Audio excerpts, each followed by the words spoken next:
আসসালামু আলাইকুম। ওমর ফারুক তিনি একজন ইসলামিক বক্তা হিসেবে তো বা চিনে থাকবেন। তো বর্তমানে তিনি নাকি একজন টিকটকার, অর্থাৎ তিনি ইসলামিক স্কলার থেকে এখন টিকটকে এসেছে।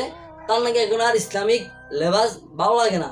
তো মূলত কথা হচ্ছে এই যে কিভাবে সম্ভব একজন ইসলামিক বক্তা হয়ে টিকটকের মতো একটা জঘন্যতম অশ্লীল প্ল্যাটফর্মে আসা। যদিও টিকটক সবার কাছে অশ্লীল খারাপ নয়, যারা এটা খারাপভাবে ব্যবহার করে তাদের কাছে অশ্লীল, তাই না?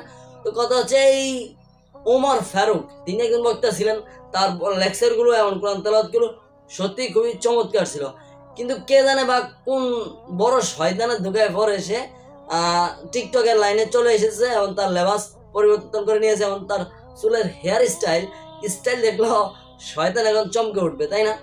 সে তার মুখে একটা কথা বলেছিল যে শয়তান আমাকে দায়িত্ব দিয়ে রেস্টে চলে গেছে। যাই হোক, কথা হচ্ছে যে যে দেখেন, একজন ইসলামিক বক্তা যিনি অলওয়েজ দিনের পথে মানুষকে আহ্বান করে, এমনকি মানুষকে সঠিক নসিহত দেন, তিনি যখন টিকটকের লেবাসে আসে তখন বোঝার আর বাকি থাকে না যে কোনো ব্যক্তি থেকে হেদায়েত ছিনিয়ে নিতে পারে।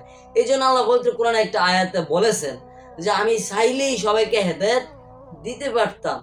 এই আয়াতটা থেকে কি প্রমাণিত, তাই না? বুঝে নেন যে এই আয়াত থেকে ওনাদের মতন মানুষকে বোঝানো হয়েছে যে আল্লাহ চাইলেই হেদায়েত দিতে পারতেন, দেননি, পরীক্ষায় ফেলেছেন।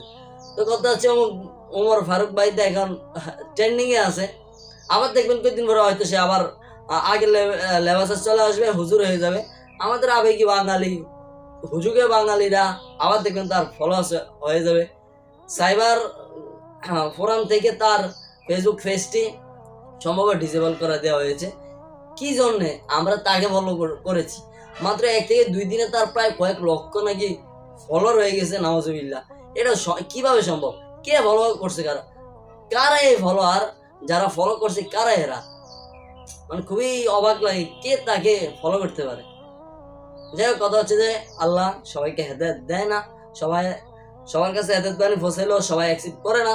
আল্লাহ যাকে ইচ্ছা তাকেই হেদায়েত দান করে। এই জন্য আমি ভৌতিক ভিডিও শেষে বলি, আমার রব তুমি আমাদের পরিপূর্ণ হেদায়েত দান করো। আর যে হেদায়েত তুমি দিবে ওই হেদায়েত যেন না ছুটে যায়। আল্লাহ আমাদের সবাইকে শরীরটা বোঝার মানার তৌফিক দান করো। আল্লাহ আমাদের সবাইকে সহি বুঝদান করুক। তৌফিকা ইল্লা বিল্লাহ।